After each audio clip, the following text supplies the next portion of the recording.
subax wanaagsan dhageystayaashayna qaaliga waa 7 aroornimo maalin isniina idaacadena subax hogaamiye ma doorto waqtiga ayaa doortay isaga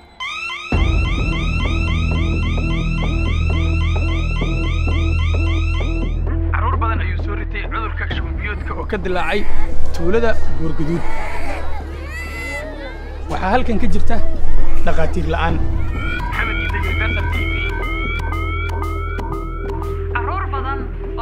tuulada cagaarjiif ayaan haysan waxbarasho guud taasoo ugu wacan tahay macallin la'aan baahsan oo ka jirta tuulada iyo waliba carruurta aan haysan agabkii waxbarashada waaniga ah Maariya Cali TV-ga Laasa gabadhiisa nikaaxeeda waay aawa asiga ma imaanayo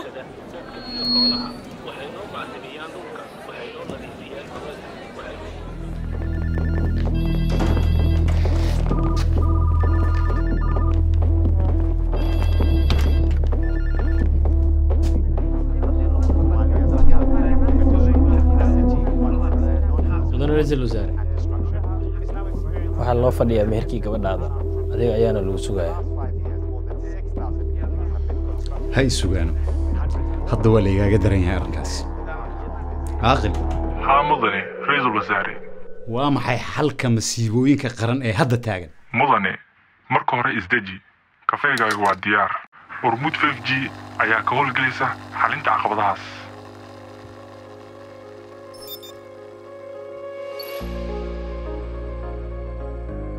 dhanka caafimaadka hormuud 5G ayaa fududeynaysa adeegsiga habka casriga ah ee telemedicine waa inaad carruurta siisaan ORS kuwooda daranna aad ku xirtaan RL dhanka waxbarashada hormuud 5G ayaa fududeyn doonta in macallimiintu adeegsadaan agabka casriga ah ee fogaan aragga tusaale number 1 number 3 sidoo kale number 5 xaaladaha qaar waxay qeexaan qofnimadaada halka xilliyada qaarna ay qeexaan qarannimada caaqil hadda waxaad ii gudbinaysaa hoolka uu meherku ka dhacayo hagaag mudane iga raali noqda waan idinka soo daahay sheeqow hadda waa bilaaban karnaa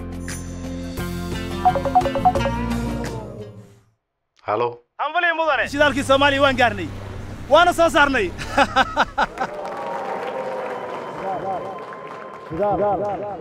shidaal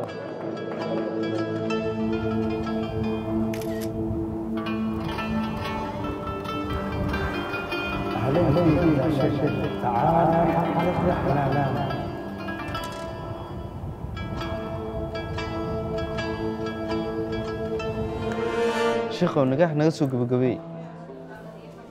شيخو شزالك هدي له هلي سوريودي يمهرك وين لكرديا